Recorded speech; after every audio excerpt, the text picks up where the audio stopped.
Hello and welcome back to the KCC channel. I'm Rob and I hope you're having a wonderful day today. Today we're jumping into some Nuclear Revenge. Before we start, if you haven't already, please hit that subscribe button down below and click that notification bell so you know when the next epic revenge story comes out. Our first story today comes to us from East Pianist 2731. I put my first job out of business after 8 years working there. Let's jump right in. Okay, so I live in a relatively small city in North Carolina and started working at the young age of 14 as a dishwasher, soon working my way up through the restaurant over 2 years. Settle in because this is a long one and I hope you all enjoy it. The original owner of the restaurant and bar, a 50-plus-year-old woman, had grown interest in selling the restaurant after 10 years of great reviews, and honestly, it became the best place in town to go to. A younger male walked in one day through the kitchen door. In the start, I thought he was a new employee. Finding out later that night, he was the one interested in buying the restaurant, and the sale went smoothly. Fast forward a year, and the new owner, let's call him Herb, denied the only time I had ever asked for a raise. The $7.50 an hour I started on was not a living wage. He told me I didn't work hard enough, when I had gone as far as to wait on tables and cook, as well as many of the cleanup, maintenance, on top of my job of being their dishwasher. Thankfully for me, at the time, my manager, who had listened through the office door, called him out on the BS. She got me my raise. Nonetheless, a few months into it, Herb let several coolers which had meat break down and refused to fix them or get a new one. My nice manager couldn't take getting the backlash of always being blamed for things breaking down. Herb's the owner, it was his money. He had to approve anything we did. So on the night we celebrated her 10-year anniversary of working there, she ate the cake my sister and I made her. Then also proceeded to quit on the spot right after. The responsibility of management fell onto my sister, and she was forced to take the promotion with no raise or anything. She managed for 9 months, only to feel unheard. For any issue she brought up with equipment or workers, she would always be told, "No, we cannot do that." And after she had had enough, trying to convince him on repairs, we were left without a manager for a period of time. And he was forced to drive the 3 hours to come and manage the restaurant himself. A few weeks after, a new manager was hired, and another man was hired to be my help in the kitchen. And me, being the head cook at this point in time, I taught him the ups and downs of the kitchen. And this man, he was kind and caring at first. But he kissed butt so much that I was overlooked for the kitchen manager position. The guy I love to watch football with in the kitchen on my phone, using my speaker on the slow Sundays, changed into a brutal butthead. He would cuss at the waitresses and try to physically fight me on the daily. He and I were there to open the kitchen alone, and we'd be joined by waitstaff an hour later. He went as far as to buck up to try to fight one of the waitresses one day when she mentioned she had heard everything he said to me before she walked in. "I am done with your crap. You can either apologize or you can get the F out. OP has been here a lot longer than you, and you were trained by him, and yet you think you can disrespect him? Hell no." As the man raised his hand to try to smack her, I punched him in his face, and in return, got slammed into the already broken coolers. You do not hit a woman, ever. Fast forward a few months later, and after everyone sees this side of him, they realize I wasn't playing about him being a grade A dick.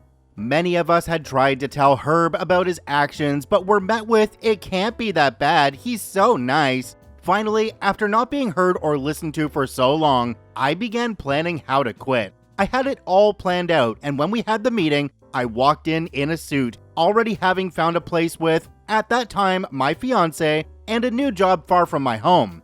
Everyone knew I was overdressed and had questions, and I filled them in on the walkout plan, yet the mean manager was nowhere in sight.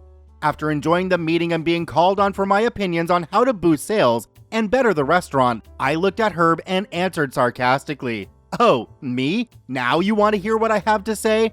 Getting in a serious tone now, I stand up and told him, why would I help a business, much less the owner of this business, better themselves when I have been blown off for months? Anything I had to tell you, I was bullied for months, and when I mentioned it, I was brushed off. Have a great effing day, Herb, because you quite literally don't have a cook now. Today is moving day, and I'm moving over 4 hours away to a better job. One with an owner who will listen and respect their workers, and not force us to try and cook green, slimy chicken past its expiration date. I quit.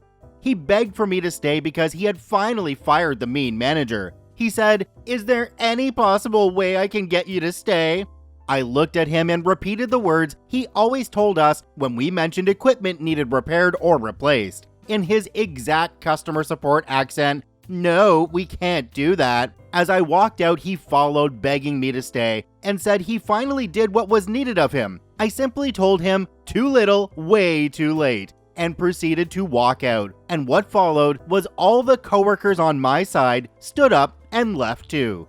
This is not where it ends. He had purposefully not given me my W-2 forms for taxes, and after a few days of harassing him for my tax papers, I got them. Then I received a letter from the IRS stating there was a problem with my tax forms, therefore I couldn't receive my tax refund. Calling up the IRS, I found he had not submitted any of the forms he was supposed to as our employer, and when contacting him to rectify the situation, he proceeded to say, I don't recall employing any of you this year. After all, you all left with no reason or right." Little did he know I record every conversation on my phone, and I reported him to the IRS. Attached to the email, I sent in the voice recording in an MP3 format, and I also sent in photocopies of my check stubs and copies of my W-2s, along with informing my coworkers having issues with their taxes to do the same. Herb has since lost his business license, his wife left him and took their kids after finding out about his fraud.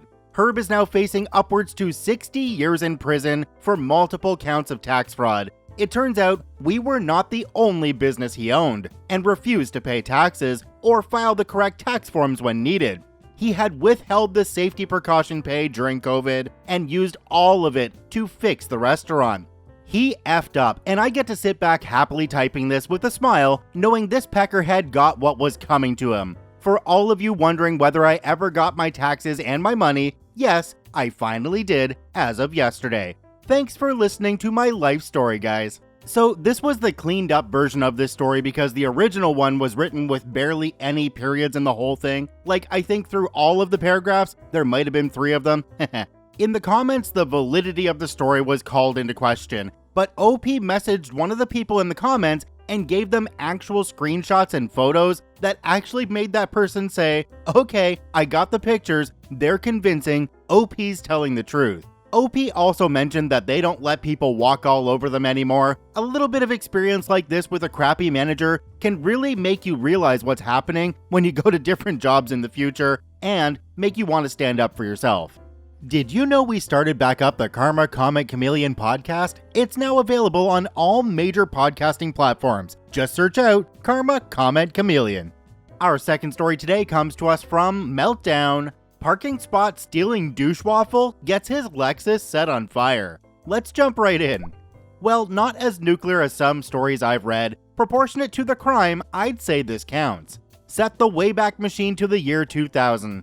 I'm living in a crappy apartment over a storefront, so parking was limited. Now, this was the middle of winter, and I didn't have a car at that period in my life, but my girlfriend at the time did. She was coming over in a couple hours, and finding parking on the street is a gamble, so I wanted to dig out a parking spot for her out of the snowbank in the alley behind my building. I didn't own a snow shovel, so using a hammer, old plastic ice cream bucket, and my bare hands, I dug out a chunk about 3 meters by 2 meters by 2 meters to make room for her to park. I don't know if you can appreciate how much snow that is, but it was a lot of work, especially considering my lack of proper equipment. This isn't fresh fallen snow either. This is a snowbank packed by a plow, practically ice. But whatever, we do crazy things for love, right? But apparently, I had too much faith in humanity. I thought the cardboard sign I left in the newly cleared parking spot that said, "I spent an hour and a half digging this out for someone specific, please do not park here," would be enough. Nope, wouldn't be writing this if it had been. Naturally, some thunder sea of a Lexus owner threw the sign in the dumpster and stole the spot. I remember it was red. I was going to post a link to a pic of a car that resembles it, but A, I see the rules prohibit this, and B, it's kind of irrelevant anyway. I hadn't told my girlfriend about my plan to dig out the parking spot, mostly because I didn't want to look like a wuss if it was too much work and I gave up. So I just stewed on it, imagining all the things I could do. My girlfriend ended up finding a spot on the street a block away, and we had a good evening anyway. She had to work the next day, so she took off around 2 a.m., and I stayed up until maybe around 4 a.m. The car was still there, and I was still pissed. By this time, all the bars were closed, the neighbors were asleep, and the streets were quiet. Couldn't ask for a better opportunity to ruin someone's crap. I went outside with a bottle of anhydrous isopropanol I kept around as a solvent, doused the car's tires, and set them on fire. I nabbed the cardboard sign from the dumpster and used it to quickly scrape the snow and cover my tracks, then took it back inside with me. No point leaving evidence behind. Over the course of the next few minutes, I heard bang, kapow, blam, boom, as the tires burst one by one. I had honestly expected the whole car to go up in flames, but each burst was apparently forceful enough to put out each individual tire, as well as blast out a sizable divot in the snowpack. Nothing happened until the next day, but police were eventually called. They were knocking on doors, asking if anyone saw something. Nope, sorry, must have slept right through it. Good luck, officer. Hope you catch the guy. I turned on my police scanner to keep tabs on things, mostly out of fear of getting caught. But there were no witnesses, and I learned the owner only had liability insurance. What kind of idiot buys a Lexus but not full coverage? I would soon find out. When I went outside to survey my handiwork under the guise of taking out the trash and being a curious resident, oh man, yeah, that guy was going to need to get his whole car resprayed. The car looked fine structurally, but I did probably more than $2,000 worth of cosmetic damage, not to mention needing 4 new tires. I also got a look at the guy who owned the car, and the image I had created in my head of what a person would look like that would so unapologetically steal someone's hard work was completely accurate. He was grade A, first class, board certified, textbook douchebag. Orange fake tan, way too much hair product, leather pants, weapons grade douchery. A decade before Jersey Shore was a thing. I regret nothing. Never saw that car again, got away scot-free. OP left a couple of edits on this one. The first one says, and as expected with every story, you get the legions of people trying to poke holes in it, saying things like alcohol doesn't burn hot enough, yada yada yada. Well, guess what? Apparently it does, because we had a Lexus with 4 pop tires. I'm not sure if the tires actually caught fire, or if the heat of the flame just caused the pressure to go up to the point that the tires burst. All I know is I lit 4 tires on fire with 100% isopropyl alcohol, and 4 tires popped. If someone wants to do the math and figure it out, fine. Edit 2, to address some further comments, it was indeed a small bottle of isopropanol, no larger than 1 liter. It wasn't like I made sure to thoroughly saturate the tires. I was aiming to get in and out without getting caught. It was like blub blub, move on to the next, blub blub, move on to the next, etc. I smoked at the time, so I either lit the fires with a cardboard match or a simple cheap butane lighter. I don't remember which. But those were my main cigarette lighting tools, so it would have been one of those. I probably went with a butane lighter, but again, that's a detail I simply don't recall specifically.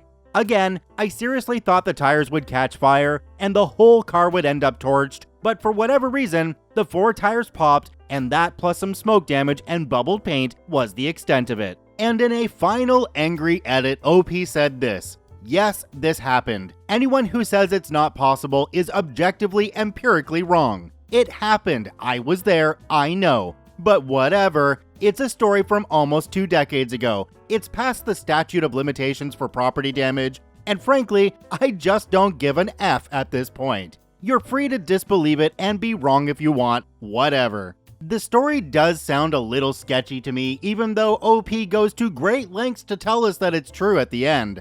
They spent an hour digging out this spot, and they left a sign saying that they did. If this guy read the sign and told the police that, all they have to do is find one witness that saw him digging out the snow in that hour and a half that they were out there. Maybe OP just got lucky and the sign blew away, and then somebody picked it up and put it in the dumpster, and it wasn't even the guy driving the Lexus. That would be extremely lucky. Check out both OPs linked in the description down below. I thank you for watching. I hope you have a wonderful day, and we'll see you tomorrow.